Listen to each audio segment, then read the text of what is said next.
afternoon. My name is Dave Norton from the program Discovering New England History, and we're going to start a new episode here, episode 1, part 1 of the story of Lizzie Borden. And we're basically going to, I visited a lot of sites in Fall River, took a lot of photographs to give you a better picture of what it was like to live in Fall River, Massachusetts in 1892. So to begin with, we'll start with slide number 1. And that's the Lizzie Borden house. Her father was Andrew Borden, and that's where they lived on 92 2nd Street, Fall River, Massachusetts. And we'll go to the next slide. And that's what it looked like. That's a picture of 1892, and you can see the house was just looks exactly like it does today. They did a terrific job on restoration of this historical property. And we'll go to slide number 3. And the Borden house residence. We have Andrew Borden, of course, was the owner of the property, owner of the house, and his wife, Abby Borden. And they lived on this house in Fall River, Massachusetts. We'll go to the next slide. And house residence. They had Lizzie Borden, who was Andrew Borden's daughter. She was only 32 years old, and she was not married. And we have Emma Borden, who was Lizzie's sister.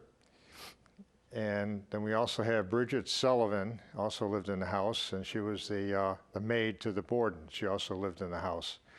So basically we had 5 residents living in this house in Fall River, Massachusetts in 1892. We'll go to the next slide. Now, visitors to this house, which is going to be very important as we get into the story, John Morse, who happened to be Lizzie Borden's uncle, and William Borden, who happens to be Andrew Borden's illegitimate son. And they're going to be playing important parts of this Lizzie Borden story. We'll go to the next slide. And I like this picture. This is what the house looked like also in 1892 from the other side. You can see the gate in the front and the large tree. It was quite a nice residence in Fall River, Massachusetts back in the day. And I took the same view of this house, what it looks like today. So we'll go to the next slide. And they did a remarkable job restoring this.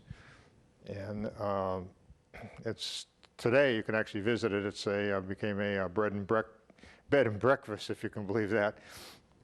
So there's the house in 2015. That's what it looks like in Fall River. We'll go to the next slide. Now, we want to give a history of Fall River back in 1892. And Fall River was a mill town. It had a lot of cotton mills, and a lot of people were employed as weavers. And you can see it was very clustered. All the cotton mills were in the center of the town with all the smokestacks, and all the apartment houses were close by where the people worked. And it was very cluttered, very industry type of town with many mills. And we'll go to the next slide. And I put this together, Fall River 1892, just to give you an idea what life was like back then. All they had were horses in the streets. There were no cars yet. Raw sewage was dumped into the river. They didn't have any waste disposal plants or sites, anything of that like we have today. Interesting to give an idea, when you work in the mills, the weavers in the mills were not allowed to speak during their shifts. So they had to stay there at their workstation working and not be able to talk to the person on the left or the person on the right. That's just the way it was. It was very strict back in the day. And of course, they had no child labor laws, so you could be as young as 10 years old, and if your family sent you out to work, that's what you did. And the apartments were clustered all around the mills. And this is kind of interesting where they lived. $7 a month, you could get a real nice apartment on 5th Street in Fall River. For $3 a week, you can get a boarding house, which is upscale, and at $3, you had your meals included.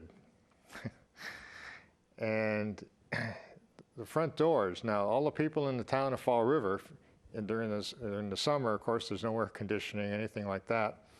And so to take maximum effort of any breeze that would come their way, at night, all the front doors were left wide open at night during the summer. Can you imagine doing that today? They just left them all, they'd left them all wide open, and just to get the maximum amount of airflow and for somewhat of cooling. And they also had a lot of landlord-tenant disputes. You can imagine this, working long hours in the mills, you come back and the landlord's got his apartment, and you have a lot of complaints to the landlord, and that was a problem back then in Fall River. And we had one landlord that I read about, I did some research, and this was in one of the old newspapers back in 1892. One of his tenants was way behind in paying his monthly rent. And what he did was, which was kind of interesting, okay, you don't pay the rent. What he did was when the tenant went to work in one of the mills, he went into his apartment and removed all the glass from all the windows. And he took all the doors off in the fellow's apartment. And I couldn't believe that. A couple of days later, I guess the tenant came up with the rent money. That's kind of an interesting concept. I don't know if that would work today, but that's what happened in 1892. So we'll go to the next slide. And mass transportation, that's what you had. You had tracks in the center of the town and Main Street.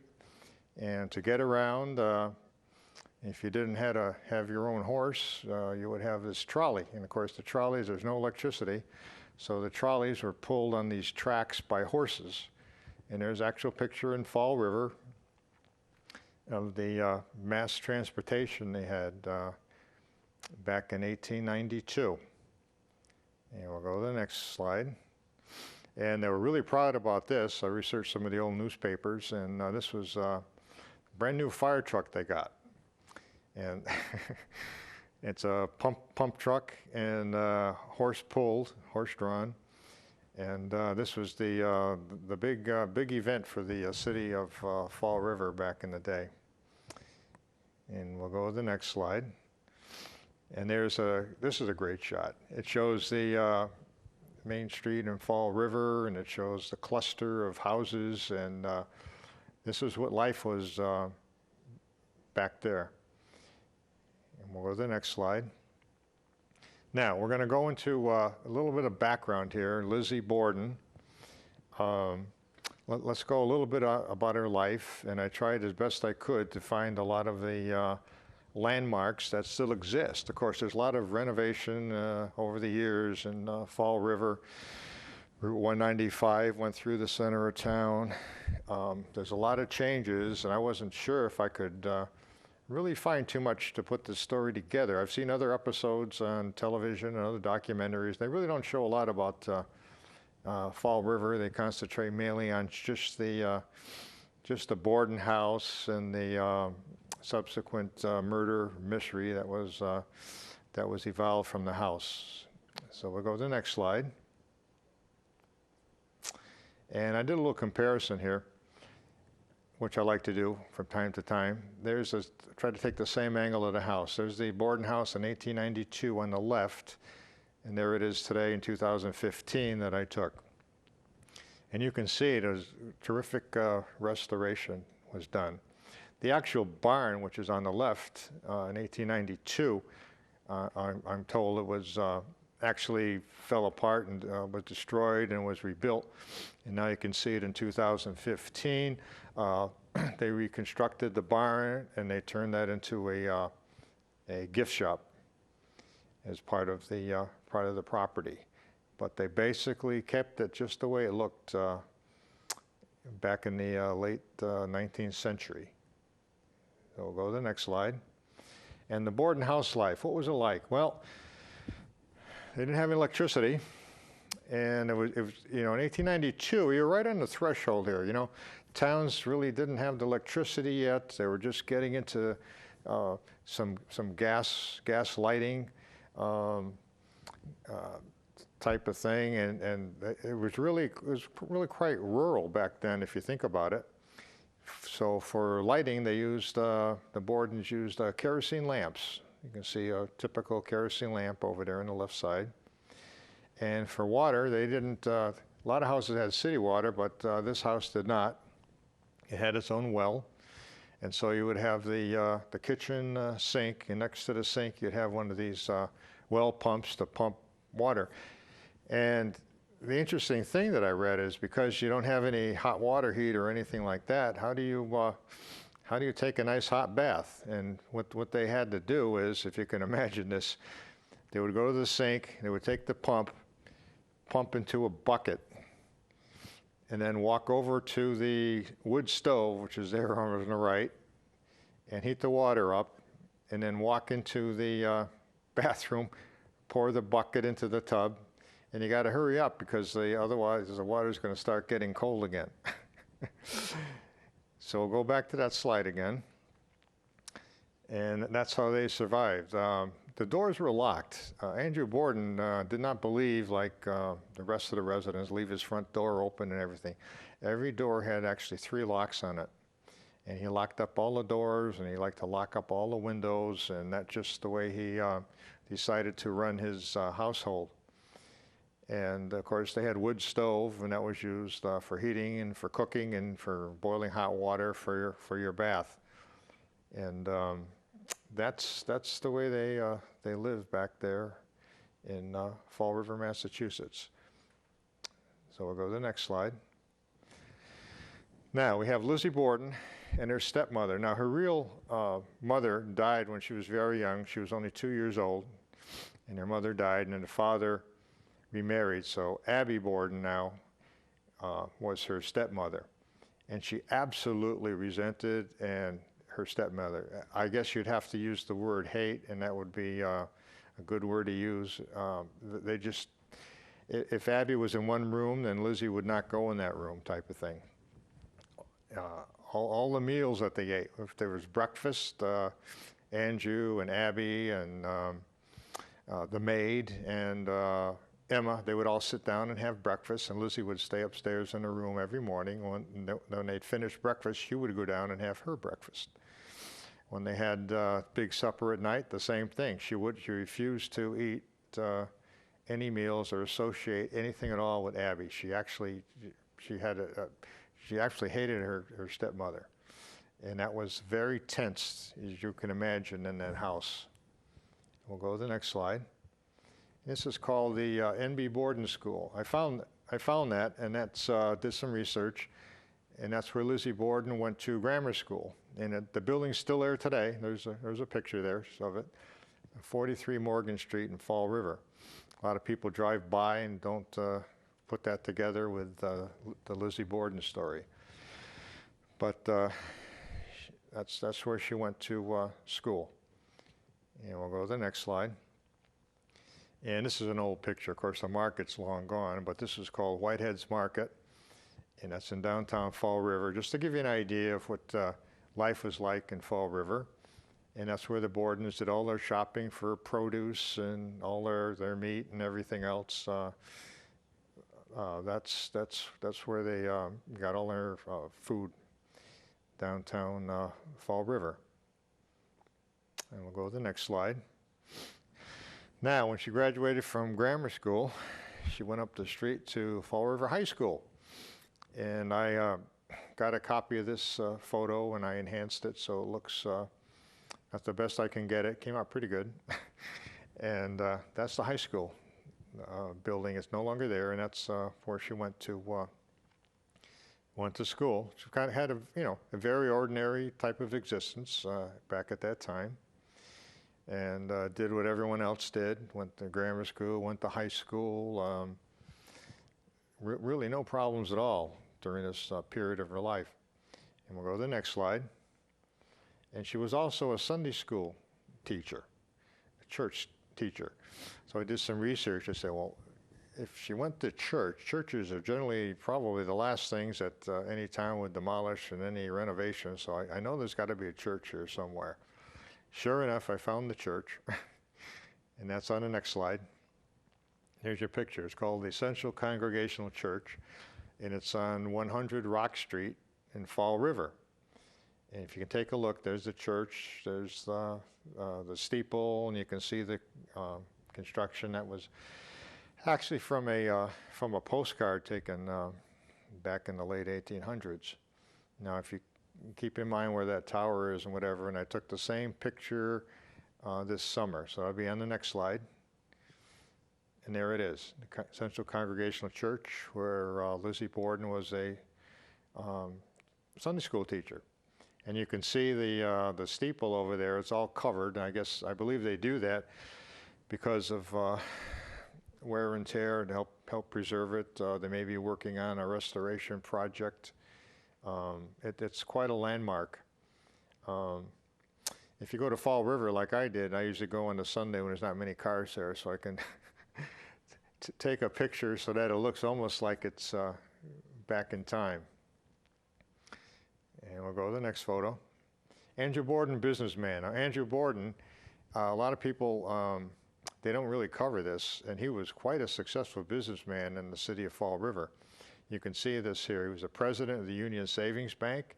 He was on the board of directors for the First National Bank, and he was the board of directors of the Durfee Safe Deposit and Trust Company. So I said, okay, I've got to find these, and let's see what I can come up with. So we'll go to the next slide. And that's the First National Bank. It's on Main Street in Fall River, and that's what it looked like back in the day. You can see a lot of people. You see the transportation there, the horses and horse and carriage. And that's where he was on the board of directors. And that gives you a pretty good idea. There's a lot of trees down in Main Street at that time of what it looked like in late 1800s. And we'll go to the next slide. And I took this one. This building's still there. It's called the Durfee Safe Deposit and Trust Company. It may have been renamed now, but it's on Main Street in Fall River. And that's where Andrew Borden used to go in every day and make his rounds and check, make sure everything was going okay. So that building is still there if you go by on Main Street. And we'll go to the next one. And this one here, I had to do a little bit of research to find this. It's called the Union Savings Bank. And that's just the way it looks today. Matter of fact, I took that last month. And you can see, if you take a look at the photograph, there's the front door. And just to the right of the front door, you can see that black square on the side of the wall of the building. Well, that's still there. That's the original plate that was on the building back in 1892, and I took a photo of it there. It's on the left, the Union Savings Bank, and that's where he was president. And that's on right off the overpass where City Hall now is, over 195 in Fall River. And a lot of people just skip right by it, and they go to Citizens Bank, which is adjacent right to it. And we'll go to the next picture. Now, that covers his banking experiences, and he was also involved in a lot of the cotton mills back in the day. He was the director of the Globe Yarn Company, and this is mill number 1 on Globe Mills Avenue, Fall River. And we'll go to the next slide.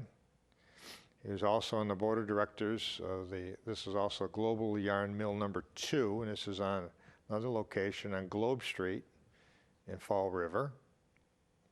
I'll go to the next slide. He was also on the board of directors, Globe Yarn Mill number 3, which is on Griffin Street. And all these mills are still there today. And you can see quite the responsibility that he had. He was quite a businessman. This is typically not covered in a lot of your documentaries about Andrew Borden. And we'll go to the next slide. He was also on the board of directors of the Merchants Manufacturing Company. And that was on Pleasant Street. And that's, at least according to my research, was the largest mill ever constructed in the city of Fall River. And the reason I couldn't find that is that in 1928 there was a large fire in the center of Fall River, and this whole mill was destroyed during that fire. But that's a great picture there. You can imagine all the people working the mills, and of course they wouldn't let them talk while they're working in there, and the long hot days, whatever, all this pollution you can see coming out of the stack there. It was quite the life back in the day. I'll go to the next slide. He was also the board of directors of the Troy Cotton and Woolen Manufacturing Company, which was on Troy Street in Fall River. And I couldn't find that, and that's no longer there today. That was demolished in 1960 when they put Route 195 through the center of Fall River. So that large complex right there is no longer there today, but that's a terrific picture from the history of Fall River, some of the old photographs that were there that I want to share with everybody. So we'll go to the next slide. And this is also on South Main Street. He was the founder of what it was still called today, A.J. Andrew Borden Building. So he was a founder of that building. So a lot of people don't realize that. If you can believe that, he was involved with 4 banks in Fall River and all those mills. He was on the board of directors, so he was a very successful businessman. And we'll go to the next slide. Now, this is going to be important here. They didn't call him back then a police chief. They called him a police marshal, Marshal Rufus Hilliard. And he was the chief of police in Fall River. And I got this on the right here. That's a picture of the old police station. And I believe on the second floor they used that as a court, a district court, back in 1892. And he's going to be a very important figure in this Lizzie Borden story. So we'll go to the next slide. And this is quite a picture. That's the Central Police Station in Fall River, Massachusetts.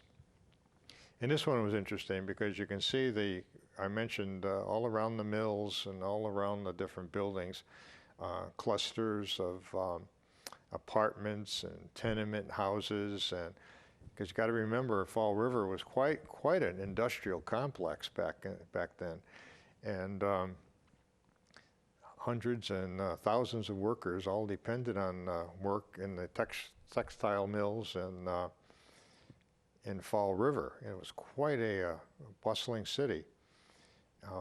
And it was right on the edge of history there where you don't have any automobiles to get around, that transportation. You're right on the edge of where they will be getting electricity, telephones, but they really haven't quite got there yet. So people had to do the best they can with their wood stoves and their kerosene lanterns and horse-drawn carts. That was life back in the day. But the Bordens, because he was very successful, Lizzie Borden and that certainly lived in that house, they were brought up very well. They were dressed very well. They were very socialites. They went to church. They upstanding citizens in the community. They had a really good existence. They were on the a better side of Fall River. They had their own house. A lot of people didn't. They basically lived in apartments. So they were certainly well-to-do. We'll go to the next slide. And today, the police station is still there. And it's on Bedford Street. And you can see that. That's quite a building. Of course, over the years, they've added to it. But that's the original Central Police Station, which is part of certainly part of the Lizzie Borden story. So we'll go to the next slide. And this is excellent. This one here is definitely at the time. This is actually the Fall River Police Department, and they took this photo. It was taken in approximately 1892, which is the time of the Lizzie Borden story. And they're all gathered here. And I said, where in the world is this picture taken? It's very, with this archway, you can see it. And gee, it doesn't really look like the police station. So I did some more research, some of the old buildings, some of the websites that you can have if you do a little bit of research.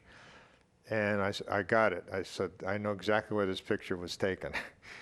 So if you keep in mind, take a look at that arch that they're standing in front of it, that granite building. And we'll go to the next slide. And there it is. Right now, it's the Municipal Veterans Memorial. And that picture was taken probably last month when I was visiting Fall River, and so I said, that's it, there's a match. But I wanted to know what the whole building looked like, and so I took another photo on the next slide, and there it is today. That's called the Armory, and it's on Bank Street. And that's what I really enjoy doing. If you're going to put together a story, first of all, I like it on real stories that happen to real people. And secondly, I like to visit the sites because it adds a whole other dimension to really an appreciation of the times, an appreciation of the stories that we're going to get into. And it's pretty exciting when you can actually do some research and actually search and find some of these buildings and some of these old mills and some of these banks just to see if they're there. It puts the whole story together. And a lot of people really don't realize how very well off Andrew Borden was and how responsible he was to the town of Fall River. So this is the end of part one of the Lizzie Borden story, and I hope you enjoyed it. And once again, it's Dave Norton from Discovering New England History. And in a few weeks, we'll be bringing you part two as we continue with this story, and I hope you enjoyed what we have so far. Have a good afternoon.